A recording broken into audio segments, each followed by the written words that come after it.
Pensar como era no começo.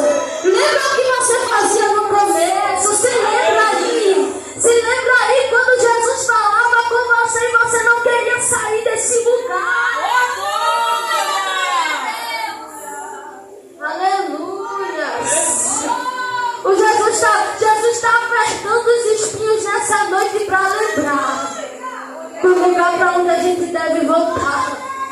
Os pés de Jesus. Oh, aleluia. E ele vai concluir esse versículo 9 dizendo: de boa vontade, pois, mais me gloriarei nas fraquezas, para que sobre mim repouse o poder de Cristo. Aleluia. Quer se gloriar, irmãos? Oh, glória! Se glorie nas suas fraquezas. Porque é nas fraquezas que a gente lembra o quanto a gente depende de Deus. Quando Deus ele nos deixa fazer alguma coisa, sabe quando Deus nos capacita, deixa você trabalhar, deixa você, sei lá, estudar e ser o melhor da turma. Você diz, rapaz, se eu estudar, eu sou o melhor. Quando você está no controle, você não lembra de dar glórias a Deus pelo que você está fazendo, né? Estou no trabalho, sou funcionário do mês, fui funcionário do mês, rapaz. E quando Deus nos deixa ficar no controle, a gente não lembra dele. Mas o Senhor permite o espinho ser apertado. O Senhor usa uma situação para lembrar que a gente não está no controle de tudo. Aí a gente lembra, Senhor, só se o Senhor fizer, né? Aleluia, glória a Deus! Aí a gente fala, Senhor, isso só vai acontecer se o Senhor fizer, né? Porque eu não consigo. Jesus, esse problema só vai ser resolvido se o Senhor fizer. Porque está longe, não consigo alcançar. É por isso que Jesus permite muitas situações chegar no limite, para Ele te mostrar que quem faz é Ele. Quem apresenta é Ele, quem levanta é Ele, quem usa é Ele, quem faz é Ele, quem puxa é Ele, quem dá é Ele, quem cura é Ele, quem mata é Ele, quem dá vida é Ele. É na sua cabeça.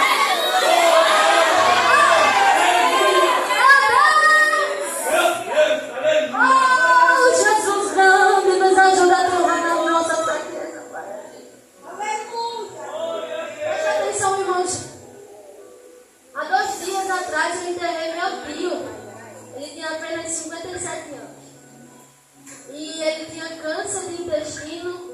O homem ficou 10 anos, né, com essa enfermidade. E quando foi na segunda-feira, se não me falha a memória, ele foi socorrido. Na terça-feira ele faleceu. Foi isso? Na quarta-feira ele faleceu. Ele foi socorrido na terça.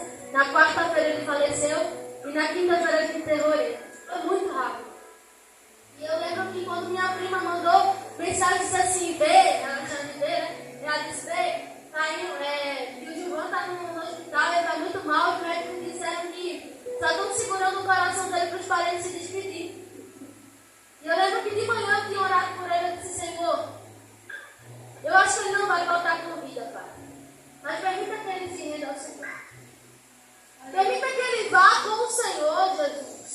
Chegue no coração desse homem, porque ele não era crente, irmão. 57 anos, 10 anos com a enfermidade de câncer, mas ele não se rendeu ao Senhor. E Deus me deu tantas oportunidades de pregar para ele. E eu falava, tio, o Jesus é melhor.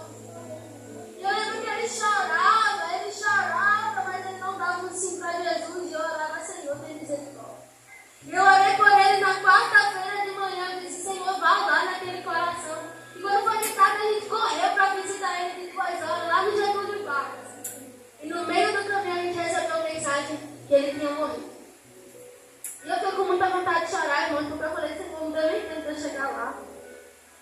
Porque o meu desejo e a minha urgência de chegar lá era dizer assim, tio, pelo amor de Deus, aceita Jesus agora. Nem se ele não tivesse falando, eu dizia, presta aqui a minha mão, se você não quiser, entregue. E quando eu chegava lá, eu só chorava, eu fiquei com vontade de chorar, porque eu disse, Jesus, não deu tempo, Senhor. E alguém falou assim pra mim, mas a gente não sabe, quem sabe ele me entregou a vida de Jesus sozinho. Eu amei. Lá naquele dia a gente vai ver, né? Mas por que eu estou falando isso? Porque antigamente, Os velhos vão primeiro, depois, sabe, conforme a idade, mas hoje não tem isso mais. A gente sabe que a nossa vida é como uma lâmpada dessa aqui, ó, que está acesa e se apaga. Como neblina que vem e passa muito rápido. E a gente foi pro velório, a gente foi pro enterro, e ontem a gente acompanhou também o avô do meu esposo para fazer a quimioterapia, também está com câncer. E o Senhor tem nos alertado muito para falar, prega. Prega para esses que são velhos, anciãos, mas ainda não encontraram Jesus. Aleluia, glória a Deus. E a briga hoje nas igrejas é para estar aqui, irmãos.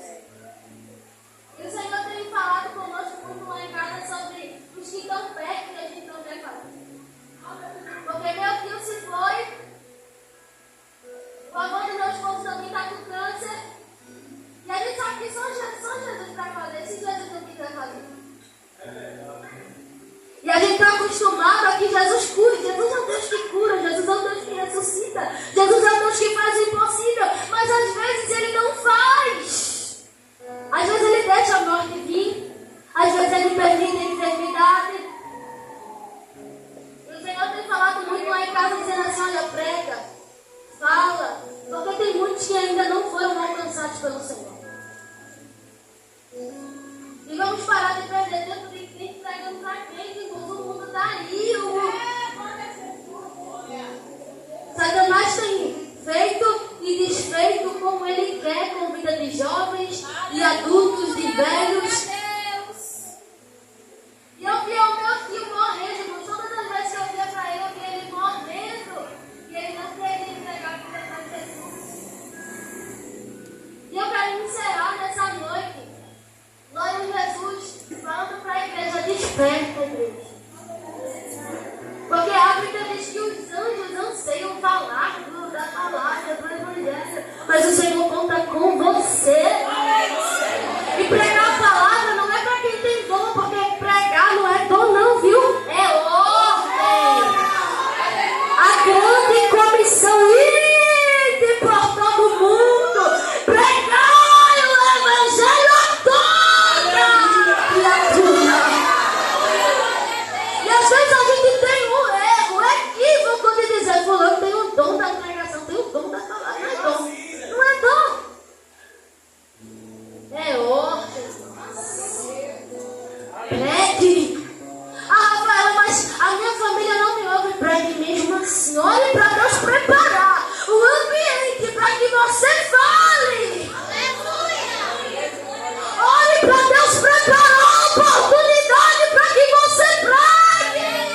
Porque a Bíblia vai dizer que quando Paulo chegava na cidade, irmãos, em Corinto, Atos 18, quando ele chegou em Corinto, ele pregou para os judeus, e os judeus não aceitaram e se opuseram ao que ele pregava. Sabe o que Paulo falou?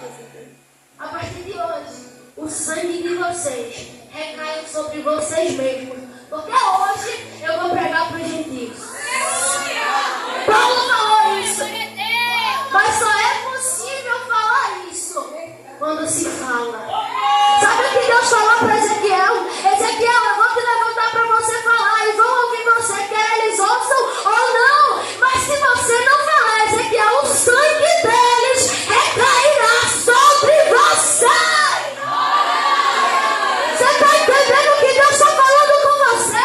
Tem alguém que Deus tem te mostrado por esses dias e você não tem falado.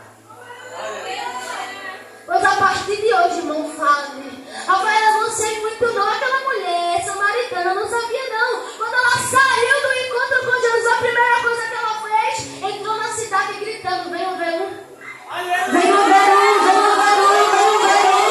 Porque eu creio que quem ouviu um pouco sobre Jesus, quem já teve um encontro com Jesus, já tem o que falar.